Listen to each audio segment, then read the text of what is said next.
Itong waiting season na to is not wasted if alam natin na si God is yung nagwo-work. We want God's promises, but we don't always want God's process. Welcome to In Between, The podcast where we talk about faith, life, purpose, and the journey in between. Whether you are waiting on a promise, walking through a challenge, Celebrating a breakthrough, or simply trying to follow God's leading one step at a time, this is for you. because sometimes God does His great work in the in-between. Struggles, success, and everything in between. And welcome back to In Between. And today we're talking about something we all experience but rarely enjoy. Waiting. Okay. Waiting for answers, Mhm. waiting for opportunities, Mhm. waiting for breakthroughs, and waiting for God to move. If you're in a waiting season right now, so this episode is for you. Quick highlight muna tayo. So, ikaw, anong experience mo these past few weeks?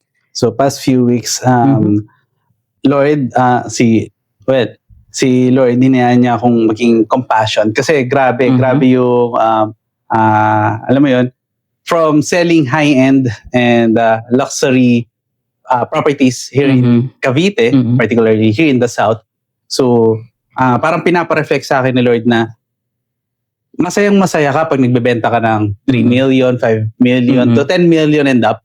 Pero, nandun pa rin ba yung same passion, same compassion mo? Nandun pa rin ba yung heart mo to serve? If you will be selling 800,000 worth properties to 1 million or less than 3 million worth of properties. So, yun lang para sa akin. Kasi sobrang, ngayon, nandun talaga yung heart naman to serve. Pero, hindi katulad dati na sobrang galak. Ngayon talagang nandun na yung passion na talagang to serve yung mga wala pang properties. Kasi, by the way, I am a licensed real estate broker based here in Cavite. That's why we are selling properties. We have this family realty, the Carbo Valencia Realty. And yun, then, first day of school ng aking anak na si Jessie. No? So, yun lang. Yun yung this week. Sa akin, sa Robinson Body Rents. And last Sunday, kinuha namin yung race kit and we were able to attend. After claiming yung race kit, we were able to attend sa isang church sa Makati. And nakakatuwa lang kasi yung pastor doon, parang in-encourage kami to talk to somebody na hindi mo kilala. Syempre, since first time namin doon, parang nakakatuwa lang na I was able to connect to someone from that church and I was able to pray for his journey. So, kasi parang na-share niya na tawag doon, magbabarko na siya.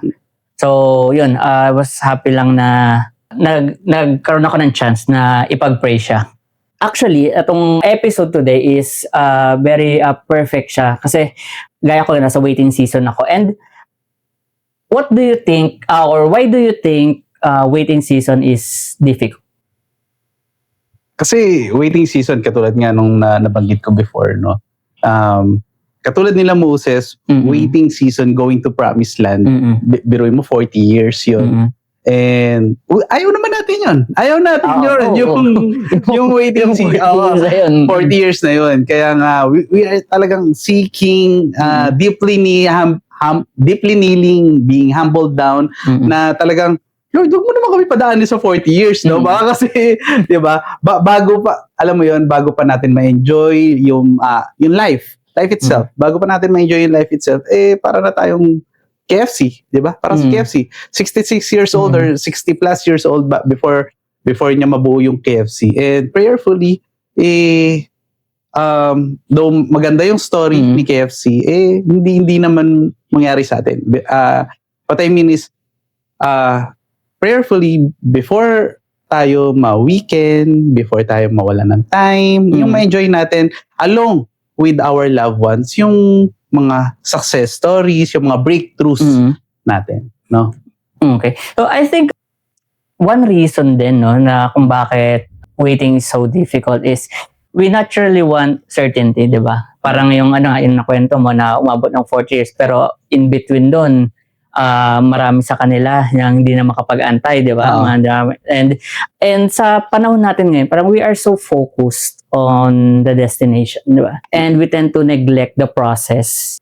Noon kasi ay yung pinaka mahirap na part. Exactly. No, we want God's promises, but we don't always want God's process. So katulad nga nung nabanggit natin, so napag-usapan na rin naman natin yung wilderness na pinagdaanan ni Moses, 'di ba? Kasi totoo naman, yung Israelites sobrang naging reklamador nung panahon na yon. That's why yung generation na yon, including Moses, hindi na sila pinatuloy sa promised land. Talagang pinasulyap na lang kay Moses kasi they've been parang sa loob ng 40 years na yon, kahit na napoprovide lahat ng pangangailangan nila, lahat ng pero nagpaikot-ikot sila doon sa mountain nagpaikot-ikot lang sila doon without knowing na yung promised land, ayun lang, nandun lang. Parang instead of being like, nandun ka na 5 kilometers lang, 10 kilometers lang, nagpaikot-ikot sila doon sa isang place na yun na para lang silang naliligaw. Alam mo yun, hindi ka nakapunta ng promised land, nasulyapan mo lang. In your own experience, can you share your season where God made you wait? Well, lagi ko itong tinetestimony. Lagi ko itong tinetestify sa mga nakakausap ko rin sa Church of God. No? Ang tinetestify ko usually is how God let me wait dito as a licensed real estate broker. Yung license. Yung license. So sa hindi po nakakaalam, I've taken the exam, the PRC board exam, 3 times. 3 times. Parang pinareflect kasi sa akin doon ni Lord talaga na first exam ko, hindi ko sineryoso yung review. Mayabang. Akala mo makakapasa sa first take na parang okay, kailangan ko lang pumasang awa. Hindi ko naman kailangan perfect. So, review pero wala lang. Hindi ko sinama si Lord. Hindi ko sinama Panginoon while I am reviewing. Patuloy pa rin yung living the life while reviewing. And nung nag-exam na, well, alam mo na yung na-expect, nag-fail, 'di ba? Then second exam, nandun na yung heart, nandun na yung hesitation, nandun din yung doubt na papasa pa ba ako sa exam na to? Magiging licensed broker pa ba ako? And with that doubt, again, hindi pa rin kasama ang Lord. I've taken it to myself na review, pero 2 weeks lang na review. Siyempre, alam mo naman dito sa Pilipinas, may mga amendment ng laws, may mga pagbabago sa accounting, 'di ba?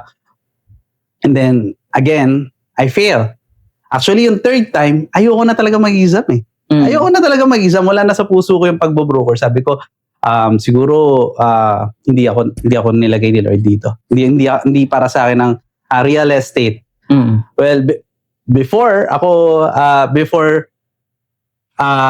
mapunta doon sa sitwasyon na yun, my mother is a licensed real estate broker na, my father is a owner na ng firm namin. Then, pasado na rin yung kapatid ko, si Jonathan, as a licensed real estate broker na rin. And then, I have doubts to myself. Nasabi ko, pagiging empleyado na lang yata ako. Talaga, nandito na ako forever. Nandito na ako as a banker. No? Sa bangko ako nagtatrabaho dati. Magkatrabaho tayo dati, men. So, yun. Kaya, sa third time, actually, brother ko na yung nag-ano sa akin. Nag-persuade na mag-take ng third exam. And the third take, sobrang humble ako dun, men. Talagang, alam mo yung parang si Daniel? 3 times a day ka nag-pray, 3 times a day ka nagbabasa ng Bible. Actually, mas kabisado ko pa ang Bible verses kaysa sa kailangan kong isagot sa exam ko. Oo. So, looking back, sobrang ano lang din, sobrang doon ko nare-reflect na talagang on my third take, ang kailangan mo lang naman pala talaga, isama ang Panginoon sa plano mo eh. No? And sometimes talagang ipaparealize lang sa'yo ng Panginoon na gaano mo ba kagusto tong industriya na to? Gaano mo ba kagusto yung lisensyang gusto mong kunin? 'Di ba? Kasi baka at the end of the day, pagkakuha mo na exam, ay hindi pa, ang hirap pala na itong real estate broker na to. Hindi naman pala ganun kadali. 'Di ba? Hindi mo naman pala gusto yung profession eh. Eh baka kasi pagka madali mong nakuha yung lisensya, madali mong nakuha yung profession, i-disregard mo lang. Mayabang ka lang. Ang nakuha mo lang yabang, hindi yung profession, hindi yung passion. 'Di ba? So, nagpapasalamat ako sa Panginoon na dinaan niya ako sa proseso na yun. So, in my case naman, there was a season na I thought God would answer my prayer quickly. Kasi parang mayroon na akong experience na I'm not looking for a certain job. And then, mayroon akong friend na parang nag-message sa akin na may opening sila. Tapos, very random lang yun, random. Tapos, akala ko magiging mabilis yung process. Kasi, since through referral, no, tapos, syempre, alam naman natin na meron pa rin dito kumbaga sa culture natin na parang may bakar-bakar, di ba? Palakasan. So, akala ko magiging mabilis yung process. And, hindi pala. Doon ako inano ni Lord na hindi sila or ikaw yung magdidikta nung time. Pero sa kanya pa din, in his own timing pa rin. So, during that season ng pag-aantay, doon ako grino ni Lord to surrender. Kasi kahit parang kahit pray ko, stubborn pa rin ako eh. Naging stubborn ako na in a way na... Minsan makulit din talaga tayo Makulit din talaga tayo. Yung gusto mo may control ka pa din eh. Parang, sige Lord, surrender ko, pag-pray ko, pero hindi, kailangan mo alam mo yung nangyayari, but ang taga, ganyan, di ba? Hindi tayo makapag-antay sa yun. Pero ngayon kong masabi na fully surrender ko na sa kanya. If it's not for me, napag-pray ko naman na if it's not for me, then i-shut down niya na yung door na yun. Kasi malay mo, yung opportunity na is hindi pala para talaga sa akin. Minsan kasi kailangan natin din hindi i-work out lahat ng kailangan natin. I mean, hindi dapat laging nasa atin yung control. Kailangan those small gaps na hindi mo na control, hayaan mo na yung Panginoon ang gumalaw doon. Kasi, well, God moves in mysterious ways, di ba? So, looking back, what did waiting produce in you? At that time, I want God to change my situation. And looking back, I realized na hindi yung situation yung change niya. Ako pala yung change niya while I'm on this process. Kasi talagang yung waiting season o yung waiting era, di ba? Parang para lang sumabay-sabay tayo sa generation ngayon. Waiting era, yun nandun talaga yung pagtuturo sa atin ng Panginoon no? Na parang doon natin mare-reflect na nandun pala yung aha moment. Nandun pala yung kaya pala tayo kailangan padaanin ng Panginoon kasi doon sa waiting era para matutunan natin na hindi tayo yung magaling, na hindi tayo yung may lakas, hindi tayo yung may talino para maganap yung mga bagay-bagay na yun. So, the breakthrough was great, but the character building during the waiting was even more valuable. Diba? Grabe, iba yung parang hindi matutumbasan yung na-develop during that season. And actually, I remember this verse from Isaiah na, but those who wait on the Lord shall renew their strength. So, what's interesting about this is not the promise na yung waiting will become easy. Ang pinaka dito, interesting is yung promise that God will give us strength while we are waiting. Katulad nga ni Joseph, di ba? Alam naman natin, si Joseph the Dreamer na ibinenta ng mga kapatid, di ba? Na talagang naghirap din kasi alam mo yun, akyat baba yung there's a spike doon sa story ni Joseph na okay, pagkakatiwalaan na siya ng Pharaoh, tapos biglang ito yung asawa nung Pharaoh or nung mayor nung lugar na yon, tapos biglang if-frame up siya na rapist, diba? No? So doon sa story niyon, kailangan pala siya talagang dumaan sa season kasi sa journey. ang galing nung reflection ni Joseph doon sa story niya na nung nakausap niya yung mga kapatid niya, 'di ba? Yung 12 tribes? 12 tribes, yun yung gusto kong sabihin. Yung 12 tribes na yun. Kaya nagkaroon ng 12 tribes no? Na parang sinabi niya sa mga kapatid niya na napatawad ko na kayo matagal na. And kailangan mangyari at maganap yung mga ginawa niyo sa akin, ginawa niyo kay Joseph, para nasa ganun, mas ma-survive yung family nila. Na kailangan niyang mapagdaanan yung kailangan niyang pagdaanan para nasa ganun, pag dumating yung famine, on which nag-reunite doon sa famine season or famine era na yon ng Egypt, ma-secure niya yung provision, yung food, and yung area na kung saan ilalaga or doon titira yung yung relatives and family nung mga kapatid niya. Kasama na doon, syempre, si Israel, di ba?